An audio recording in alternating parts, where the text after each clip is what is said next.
అందరికీ నమస్తే. హైదరాబాద్లోని జగద్గిరి గుట్టలో ఒక మర్డర్ అయింది. ఇప్పుడు 40 రోజుల క్రితం. ఆ మర్డర్ కావడానికి కారణం ఏంటంటే తన తండ్రి చావుని ఒకడు కోరుకున్నాడంట. ఖచ్చితంగా మీ తండ్రి చనిపోతాడు, చంపేస్తా అనే విధంగా ఒకటి రెండు సార్లు అన్నాడంట. తన కొడుకు ఇంకా నా తండ్రి చావునే నువ్వు కోరుకుంటావని ఆ మర్డర్ చేసిండు. అతన్ని తీసుకుపోయి ఇప్పుడు జైల్లో కూడా వేయడం జరిగింది. అదేవిధంగా మీకు గుర్తుందో లేదో, ఒక నెల క్రితము ఒక నక్సలైటు తన తండ్రిని 25 సంవత్సరాల క్రితము చంపేసిండని ఆ పగతోని వెళ్ళి లొంగిపోయిన నక్సలైట్ ఏదో ప్రెస్ మీట్ ముందుకొచ్చి ఒక వ్యక్తిని చంపేసిన అని అన్నాడు. ఆ చనిపోయిన వ్యక్తి కొడుకు ఆ నక్సలైట్ని చంపేయడం జరిగింది. మనము మన సమాజంలో నాట్ ఓన్లీ తెలంగాణలోనే కాదు, ఎక్కడైనా కానీ ఒక తండ్రి చావుని కోరుకుంటే ఏ విధంగా రియాక్షన్ అవుతాం? వాళ్ళకు చేతనైన కాడికి ఖచ్చితంగా పోరాడతాం మా తండ్రి చావుని, ఎందుకంటే మనకు జన్మనిచ్చిండు కాబట్టి. ఆ విధంగా పౌరుషం ప్రతి ఒక్కరికి ఉంటుంది. చిన్న పిల్లోడికి కూడా ఆ పౌరుషం ఉంటుంది. అసంటి పౌరుషము ప్రతి ఒక్కరికి ఉంటుంది. ఇప్పుడు నిన్న అసెంబ్లీ జరిగింది. అసెంబ్లీలో రేవంత్ రెడ్డి వచ్చి కేసీఆర్ని కలవడం జరిగింది. కేసీఆర్ పెద్ద వయసు, తనకు ఓపిక చాలా వరకు ఉంటుంది కాబట్టి ఆయన మర్యాదపూర్వకంగానే కలిసిండు. రేవంత్ రెడ్డి రాగానే కేసీఆర్ లేచి నిలబడ్డాడు. అయితే వెనక 3వ బెంచ్లో ఉన్న కేటీఆర్ లేవలేదు. నిజానికి రేవంత్ రెడ్డి వస్తే లేవాలని ఎక్కడ కూడా రూల్ లేదు. కేటీఆర్ లేవలేదు. అందరూ కాంగ్రెస్ సోషల్ మీడియాలో ఒక వీడియో బాగా వైరల్ అవుతుంది. రేవంత్ రెడ్డి వచ్చినా కూడా కేటీఆర్ లేవలేదని. నిజానికి రేవంత్ రెడ్డి వచ్చింది కేటీఆర్కు షేక్ హ్యాండ్ ఇవ్వడానికి కాదు, కేసీఆర్కి ఇవ్వడానికి వచ్చింది. అదేవిధంగా రేవంత్ రెడ్డి తన తండ్రి చావుని కోరుకున్నాడు. ఒక మామూలు వ్యక్తులు అంటేనే మనకెంతో గౌరవం వస్తుంది. అసంటిది ఒక ముఖ్యమంత్రి కొన్ని వందల సార్లు తన తండ్రి చావుని కోరుకున్నాడు.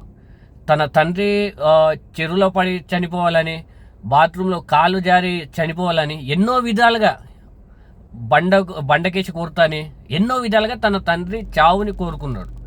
అసంటప్పుడు ఏ కొడుకుకైనా ఆ మాటలన్న వ్యక్తి దగ్గర మాట్లాడబుద్దన్న అవుతుందా? అతనికి మర్యాద ఇవ్వాలని అవుతుందా? అదే ఇప్పుడు కేటీఆర్ ప్లేస్లో రేవంత్ రెడ్డి ప్లేస్లో వేరే వాళ్ళు గిట్ట ఉంటే ఆ విషయం వేరేలాగుంటుండే. నిజానికి సమాజంలో ఆ విషయాలు వేరేలాగుంటుండే. అన్ని సార్లు కేసీఆర్ ఎక్కడ కూడా ఏ తప్పు కూడా చేయలేదు. తను తెలంగాణ కోసం ఎంత పోరాడిండో అప్పుడు తెలంగాణ ఉద్యమంలో పాల్గొన్న వాళ్లకు ప్రతి ఒక్కరికి కూడా తెలుసు. అందరూ పోరాడిండు, కానీ నాయకత్వం వహించింది కేసీఆర్. అది ముమ్మాటికి కూడా నిజము. కేసీఆర్ నాయకత్వం లేకుంటే తెలంగాణ వచ్చేది కాదు. చాలామంది చనిపోయినారు, కానీ నాయకత్వం వహించిన వ్యక్తి బలంగా ఉన్నాడు కాబట్టే వచ్చింది. అసంటి వ్యక్తిని, ఏ తప్పు చేయని కేసీఆర్ని ఒక వ్యక్తి రేవంత్ రెడ్డి అన్నిసార్లు చావుని కోరుకుంటే ఏ కొడుకు కన్నా పౌరుషం ఉంటుంది.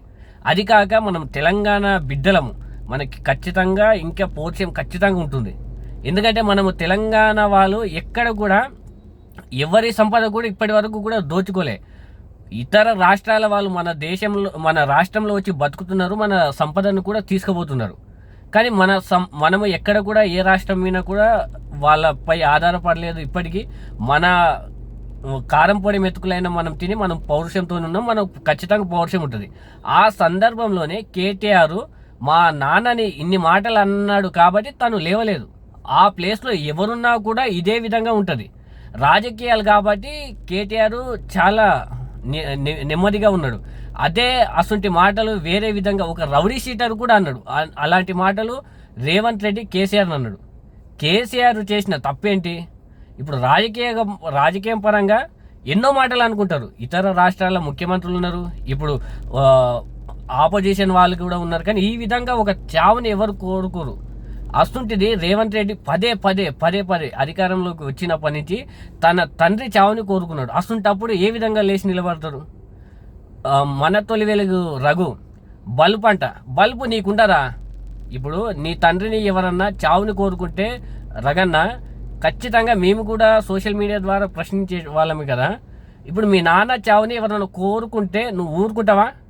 ఏమో నువ్వు అమ్ముడపోయినావు కాబట్టి నువ్వు ఊరుకుంటావేమో, కానీ ఇతరులు తెలంగాణ బిడ్డలు ఎవరు కూడా ఊరుకుంటారు. ఖచ్చితంగా ఊరుకుంటారు. ఇది నిజానికి నిజం. తన తండ్రి చావుని అన్నిసార్లు కోరుకున్న వ్యక్తి తను కేసీఆర్ జారిపడి కింద పడ్డా కూడా ఎవరికి రేవంత్ రెడ్డికి సానుభూతి లేకుండా పదే పదే అంటుండంటే ఎంత కోపం ఉంటుంది ఒక బిడ్డకు. ఖచ్చితంగా మనం తెలంగాణ బిడ్డలం కాబట్టి మనకు ఖచ్చితంగా పౌరుషం ఉంటుంది. రగన్న మీరు కేటీఆర్కు బల్బు దిగాలి అని చెప్తే ఖచ్చితంగా దిగదు. తండ్రిని తిట్టే ఏ విధంగా దిగుతుంది? రాజకీయాలు కాబట్టి సైలెంట్గా ఉన్నారు. వేరే వాళ్ళలాగైతే వేరే విధంగా ఉంటుండే ఖచ్చితంగా. ఇప్పుడు రేవంత్ రెడ్డి విషయంలో సామాన్యులు ఉంటే, ఇప్పుడు కేటీఆర్ విషయంలో సామాన్యులు ఉంటే అది ఎన్ని గొడవలు అవుతుండనో మనం సమాజంలో చూస్తూనే ఉన్నాము. వాళ్ళు రాజకీయ నాయకులు కాబట్టి బిగబట్టుకున్నాడు పాపం కేటీఆర్. మా తండ్రిని అంటే మేమైతే ఊకుండము. నీ తండ్రిని అంటే రగన్న నువ్వు గిటంగా ఊకుండా వచ్చాము. ఈ వీడియో కూడా కావాలని ఇష్యూ చేసినట్లున్నారు. ఈ వీడియో సడన్గా బయటపడ్డది. ఫస్ట్ కాంగ్రెస్ సోషల్ మీడియాలో ఫస్ట్ బయటపడ్డది, బాగా వైరల్ అవుతుంది. అందరు ఏమన్నారు, కొంతమంది ఏమో నాలాగా ప్రశ్నించారు. అదేవిధంగా కొంతమంది ఏమో కేటీఆర్కు బల్బు చూడండి, ఖచ్చితంగా బల్బు ఉంటుంది. ఇప్పుడు రేవంత్ రెడ్డి కంప్లీట్గా తన ఆంధ్రవాడు.